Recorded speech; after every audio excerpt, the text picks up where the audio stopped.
Hello and welcome to Clearview News Desk. We are reaching you live from Nigeria's capital city, Abuja. I am Gloria Atta. Welcome. Bandits have attacked the palace of the Emir of Zurmi in Zamfara State, Alhaji Bello Muhammad Bunu, killing 3 people and abducting some residents of the town. The bandits who stormed the town around 10 p.m. on Wednesday, according to locals, also attacked the residence of the former military administrator of Nasarawa State, Colonel Bala Muhammad Mande, retired, while Colonel Mande, a former Minister of Environment under Chief Olusegun Obasanjo's administration, was not in the house. Emir Bunu was in the palace when the bandits launched the attack. During the attack, the bandits also destroyed a GSM mast and burned 2 generating sets located adjacent to the Emir's palace.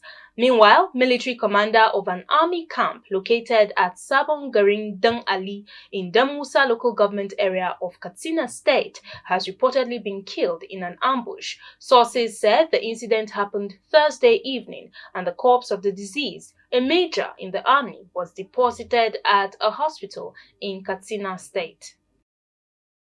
A civil society organization under the aegis of a cleaned Niger Delta has called on President Bola Ahmed Tinubu's administration to uphold its commitment to national renewal by immediately issuing an executive order for the creation of an environmental remediation program and trust fund as part of efforts towards resolving the long-standing issue of environmental genocide in the Niger Delta region. Our correspondent brings us details of the news conference in Abuja. Civil society organizations under the aegis of a clean Niger Delta has called on President Bola Ahmed Tinubu's administration to uphold its commitment to national renewal by immediately issuing an executive order for the creation of an environmental remediation program and trust fund as part of efforts towards resolving the long-standing issue of environmental genocide in the Niger Delta region. Speaking at a news conference this Friday in Abuja, convener and executive director, Health of Mother Earth Foundation, Nemo Bassi, said for about 70 years, the ecosystem of the Niger Delta has been plagued by perennial pollution from petroleum production activities and a compromised environmental regulatory system, which has not only threatened the existence of residents of the region, but also hampered the realization of the much-needed socio-economic development in the country. Halting the ecological genocide in the Niger Delta and other areas ravaged by the scars of extractivism is a task that cannot be postponed. We call on Mr. President and his team to do the needful and give Nigerians a safe environment in which to live and flourish in dignity. The President should issue an executive order creating a Niger Delta environmental remediation program and trust fund. This can be either independent of or be domiciled in the extant hydrocarbon pollution remediation project, HYPRE, currently overseeing the cleanup of Ogoni land, but with a separate trust fund from the Ogoni Trust Fund, an expanded governing council, and an impeachable management system designed to avoid the contradictions that have historically bedeviled HYPRE and the debatable progress of the Ogoni cleanup. The task of the program would include a definitive health audit, besides the standard environmental audit of impacted areas. To avoid or minimize repollution, optimize production, and abate associated insecurity, enact a carefully articulated approach to this economic crime based on broad and in-depth stakeholder consultations, which we are prepared to be part of if required. The new strategy should be preventive, proactive, inclusive, accountable, and look beyond current official reliance on state and non-state military methods that can often be tragically counterproductive, as results have shown intermittently and in recent times. Other stakeholders at the event say to resolve the environmental crisis and create an unprecedented legacy in the Niger Delta region, there is need for political willpower and strategic collaboration between relevant stakeholders. These people have been producing oil for the country. Poverty is higher there. The environment is destroyed. The livelihood is destroyed. Water is bad. They can't even fish again. and then you live like that. So that is why it is urgent for our president to act right now. Honestly, if you have gone to these environments, I spoke earlier about ALU, where I took people for training. I stayed there for 1 week, and it was like living in hell. And people have been living there every year. If you know the soot that comes into the people, the lungs of people are filled with soot. What are we doing about it? And so there should be sequence of transparency and accountability. Civil society organizations should call for transparency. And the issue of corruption, they should track all the budget of the Niger Deltans. Why do the governors have more money?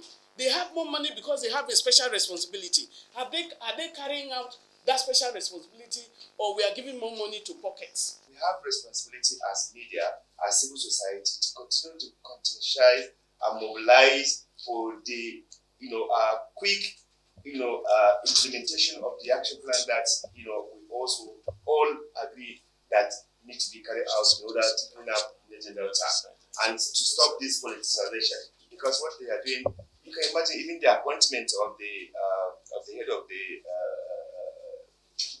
agency was completely politicized, and they were debating, wasting time over who should be or who should not be. So I think it is not politics that we need in the cleanup of Niger Delta. It's the real work, and I think that is the reason why the media and the civil society should continue to push and insist on that. The group is confident that if necessary action is taken in ensuring a cleanup of the Niger Delta region from environmental pollution and exploration activities that have negatively impacted on the biodiversity of the region, Nigeria will be on her way to retaining her rightful place among top countries on the world map. The Ogoni environmental degradation readily comes to mind when issues of oil spills are mentioned in Nigeria.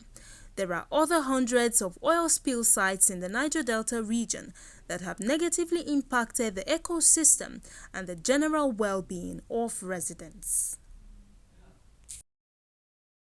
Meanwhile, the federal government has indicated interest in creating 2.5 million jobs through the Ministry of Labor's Employment Enhancement Program. The Minister of State for Labor and Employment, Nkiru Onyejocha, made this known at a news briefing on the pre-launch information session of the Labor Employment Enhancement Program in Abuja. Our correspondent Eunice Ella Eze was there and now tells us more. The Labor Employment Enhancement Program is an initiative aimed at training and equipping 2.5 million people in Nigeria to actualize President Bola Tinubu's Renewed Hope initiative. In her address, the Minister of State for Labor and Employment, Nkiru Onyejocha, said according to statistics, initiatives like LEAP play a crucial role in providing young people with access to training, employment opportunities, and entrepreneurial support, which will address the challenges of youth unemployment and promote social inclusion. Today, we want to be deliberate, we want to be certain, we want to be accurate, to key into the renewed hope agenda which we have aligned to from when we were appointed. What are we talking about? The unveiling of labor, employment, and empowerment program is a platform that is bringing out strategies to make sure that the mandate of the ministry is met. What's the mandate of the labor ministry? Number one is to make sure that poverty is reduced, if not completely eradicated. I dream that under our watch with your support, it's possible to eradicate that. Then also to create employment. Job creation is very key, because if we create enough jobs, decent jobs, I'm sure it's going to reduce a lot of problems we have today, including insecurity. She further called on development partners such as World Bank, the European Union, Bank of Industry, and other financial institutions to support the vision which she said is imperative for the current administration in mitigating the hardship faced by Nigerians due to the removal of fuel subsidy, as the ministry cannot do it alone. We have come here to solicit your support in helping us to achieve our KPI. What are we talking about? The minister also clarifies how the federal government intends to create the 2.5 million jobs and the potential beneficiaries, especially the spectrum of the unemployed. If we work on what we have said, I don't see why it will not work. So the truth is, we have a lot of work to do. Yes, it may not be easy, but it's possible. And so once you set a target and you work towards it, there's nothing stopping you. Because the truth of the matter is that we have a lot of platforms that we are not restricted to. It has to be this kind of person. Jobs are jobs, and it has to be decent jobs. Look at our factory. A moderated roundtable discussion immediately followed the briefing, involving contributions from various sectors, including government ministries, international organizations, and development financial institutions. Eunice Ella is reporting for Clevy News Desk. The National Savings Group's conference says it has heard heartwarming testimonies of lives transformed and is calling for policy reforms to encourage further financial inclusion. The group is a homogeneous group, as we have heard a lot of people talking about a homogeneous group. They have a lot of things in common. They do the same thing within the community, and they're just between 15 and 25 people in the group. So when they come together to say, it gives them opportunity for social integration at first. And on the program, where we have a lot of people that are the poorest and poor, coming out of poverty is not something that just comes as a result of cash. There are so many things that causes poverty. It's a multifaceted thing, and that is why the approach to do it has to come in so many ways. Our step forward is to harness every discussion we've had here, come back to the drawing board and see how each and every one of us will put every idea that we have on table together and begin to work together as uniform groups. We have a common table, which is the Savings and Loan Group, where individual organizations come together as one. So we want to use this platform to drive this process forward. So the outcome of this conference in these past 2 days, we are going to look deeper into it and see how we can connect all our different dots. How can we begin to link all our efforts together? How can we begin to, link our efforts to also connect to the women and be able to help them, as one body rather than as individual body. So everybody come together and bring their work plans together, and we all sit in the table and look at it. How does my work plan affect your work plan, so that we don't have duplication of efforts? It's just been including them, basically, if I were to use that word, into the financial sector. Of course, when you come to issues of security, transfers, there's so much you can do with cash, which is limited as well. So we're bringing these women on board. Okay. In the group, there are officials like in terms of that money issue, the treasurer handles it. We have box that will put the money inside. When we put the money inside, there are three keys. The three keys, not everybody holding the key, would put it into different directions, not at the same place. Then the treasurer takes it home, being locked, and she handles it, only the box. The key holder says, no, she cannot hold key because we don't want problem. The difference is, in the bank, we keep it there for the meantime, but for asking matter, we give ourselves loans to help our women upgrade their markets, to support their husbands, and the children's school fees too. Our feeding also contributes. In 23 local government in Sokoto State, we have 11 wards in each local government in Sokoto State. Then in our local government, we have settlement. Even in a settlement, the BSLA is grassroots, from the settlement to what? From the ward to local government. The conference brought together beneficiaries of these groups and regulators who shared their experiences and called for policy reforms to foster financial inclusion in Nigeria.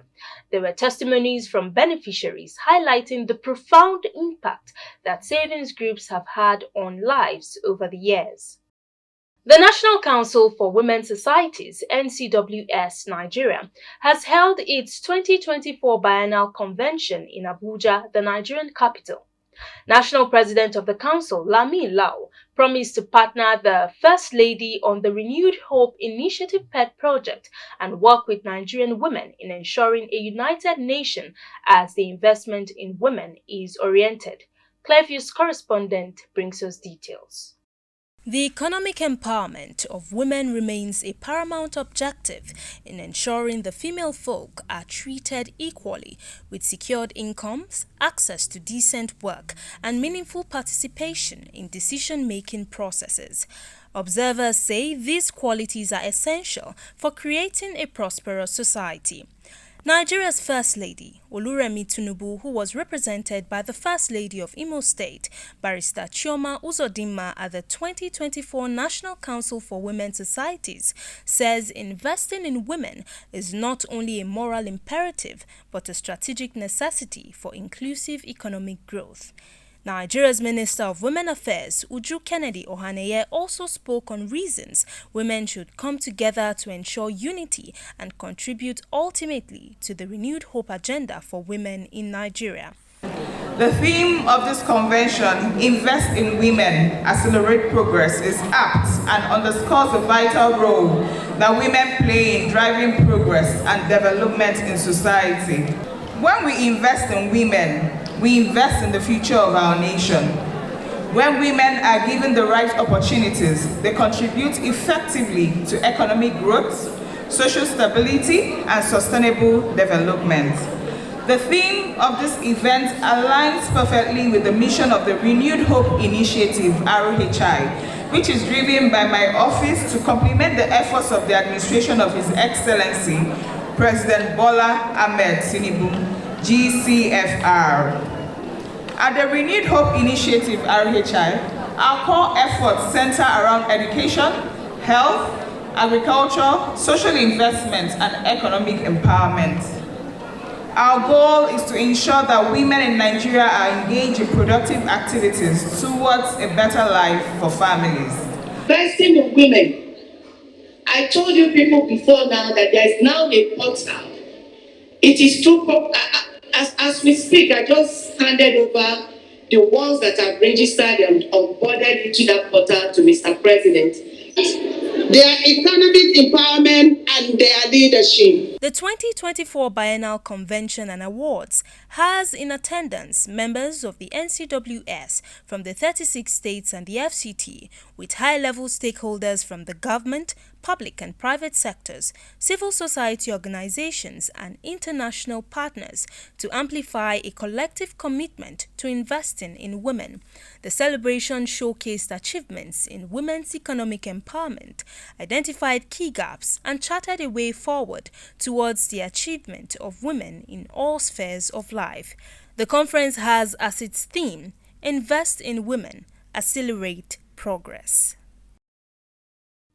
And on the foreign scene, Ukraine's prime minister says there will be a third world war if Ukraine loses its conflict with Russia, as he urged the US Congress to pass a long-stalled foreign aid bill. Denis Simhal expressed careful optimism that US lawmakers would pass the hotly contested measure, which has 61 billion earmarked for Kyiv. The House of Representatives is set to vote on the package this Saturday. The proposal includes funding for Israel as well as the Indo-Pacific. Russia says any fresh American aid for Ukraine will not make a difference on the battlefield, as the situation on the front line is looking unfavorable to Kyiv. And that's the news. You can follow up on latest events and happenings around you via our social media platforms on Facebook, Instagram, and YouTube at Clearview News Desk, or via our handle on X, formerly known as Twitter, at Clearview Online.